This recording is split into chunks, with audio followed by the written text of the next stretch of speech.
Hello everybody, मैं हूँ आपकी नर्सिंग बडी और आज हम स्टार्ट करने जा रहे हैं कम्युनिटी हेल्थ नर्सिंग। तो मैंने कम्युनिटी हेल्थ नर्सिंग में जो फर्स्ट टॉपिक लिया है that is committees established in India. तो ये काफ़ी कंफ्यूजिंग टॉपिक रहता है स्टूडेंट्स के लिए, क्योंकि इन कमिटीज़ की जो रिकमेंडेशंस हैं वो जनरली हमें याद नहीं रह पाती हैं। मैं कुछ ट्रिक्स से और कुछ ऐसे पॉइंट्स मैं डिस्कस करूँगी आपके साथ, जिससे आपको जो कमिटीज़ हैं वो उनके ईयर और उनके रिकमेंडेशंस याद करने में थोड़ा इजी रहे। Okay, so let's discuss our first committee which is very important committee, जो है Bhore committee. Okay, so let's discuss Bhore committee.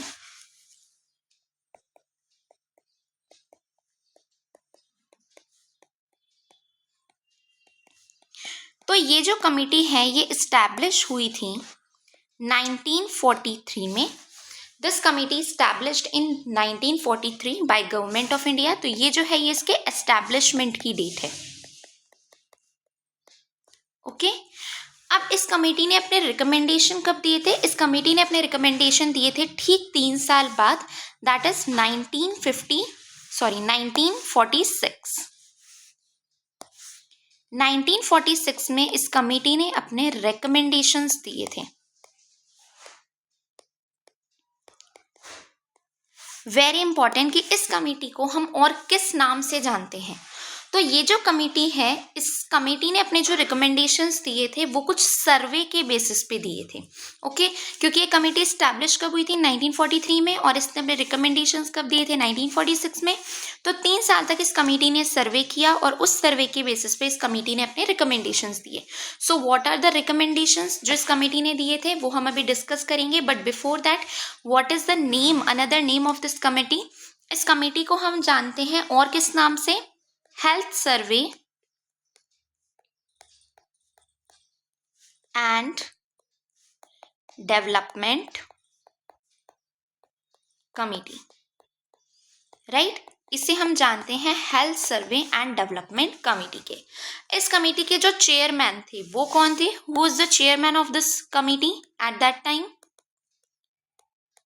इस कमेटी के चेयरमैन थे सर जोसेफ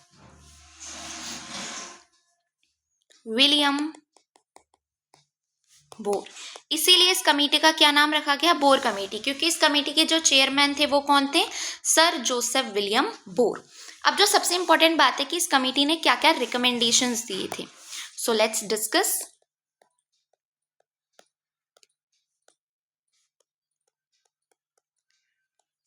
तो जो सबसे पहला रिकमेंडेशन था वो इस कमेटी ने दिया था रिगार्डिंग इंटीग्रेशन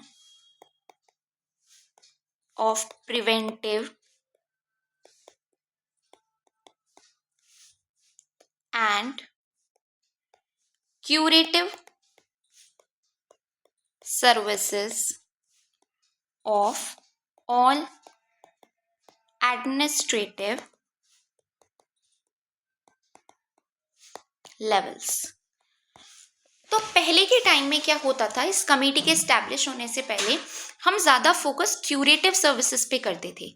मतलब अगर कोई पर्सन है, जब वो बीमार हो गया तो हम उसके इलाज पे फोकस करते थे।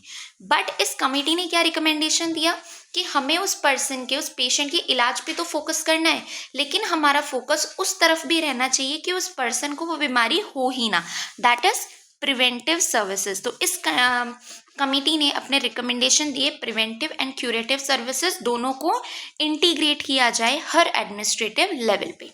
ओके, सो इस कमेटी का सेकंड रिकमेंडेशन क्या था?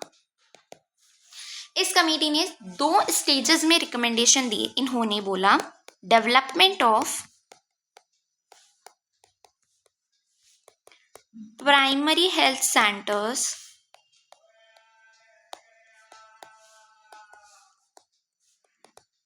इन 2 स्टेजेस। जो प्राइमरी हेल्थ सेंटर्स हैं उनका डेवलपमेंट 2 स्टेजेस में होना चाहिए, राइट? एक तो इन्होंने बोला शॉर्ट टर्म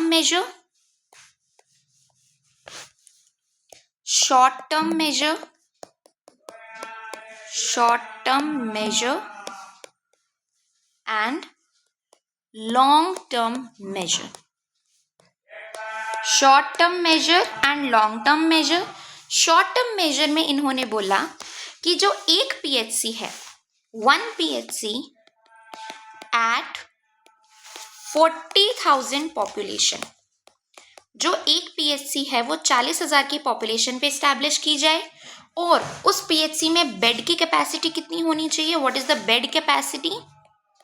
बेड कैपेसिटी होनी चाहिए 30 बेड्स की। ओके, देन इन्होंने कुछ लॉन्ग टर्म मेजर्स बोले। इस लॉन्ग टर्म मेजर या इनकी लॉन्ग टर्म प्लानिंग को इन्होंने बोला 3 million plan. 3 million plan. Long term measure में इन्होंने बोला कि जो प्राइमरी हेल्थ यूनिट है यानी पीएचसी जो है उसमें हर 10,000 से 20,000 की पॉपुलेशन पे, हर 10,000 से 20,000 की पॉपुलेशन पे 75 बेडेड हॉस्पिटल ओपन होने हैं। ओके, इसके अलावा उन्होंने बोला कि जो सेकेंडरी यूनिट्स हैं, जो सेकेंडरी यूनिट्स हैं वो 650 बेड पे ओपन होंगी और जो रीजनलाइज्ड यूनिट्स हैं, जो रीजनलाइज्ड यूनिट्स हैं वो 2,500 बेड की कैपेसिटी पे ओपन होंगी। फाइन, तो इनके जो मेजर 2 रिकमेंडेशंस थे वो ये थे कि इन्होंने प्रिवेंटिव एंड क्यूरेटिव सर्विसेज को, जो प्रिवेंटिव एंड क्यूरेटिव सर्विसेज हैं उनको इन्होंने कंबाइन किया था, इंटीग्रेट किया था।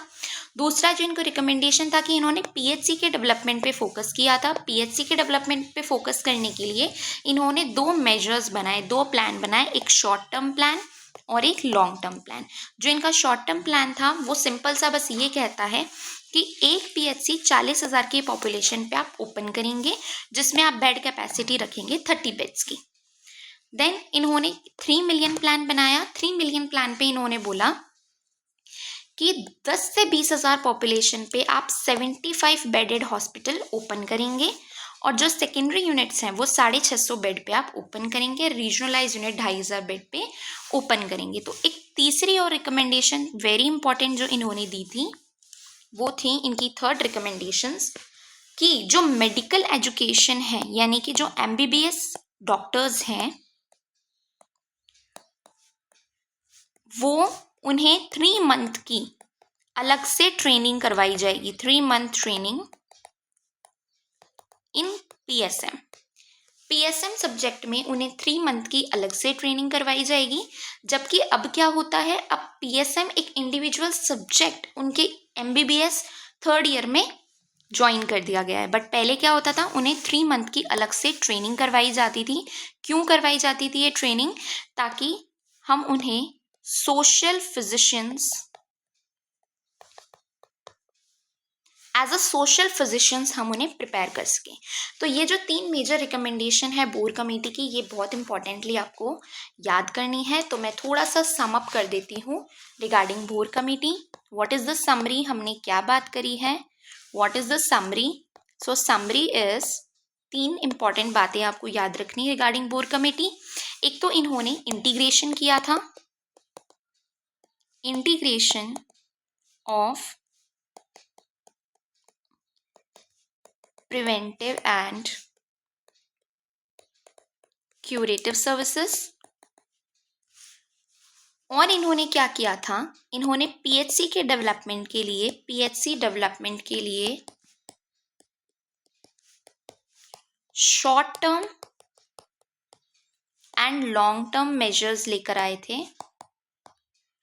और इन्होंने क्या किया था, इन्होंने पीएसएम की 3 मंथ ट्रेनिंग की बात करी थी।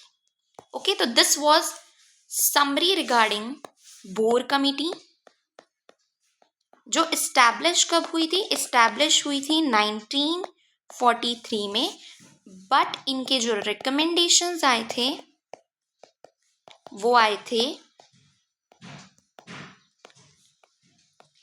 1946 में।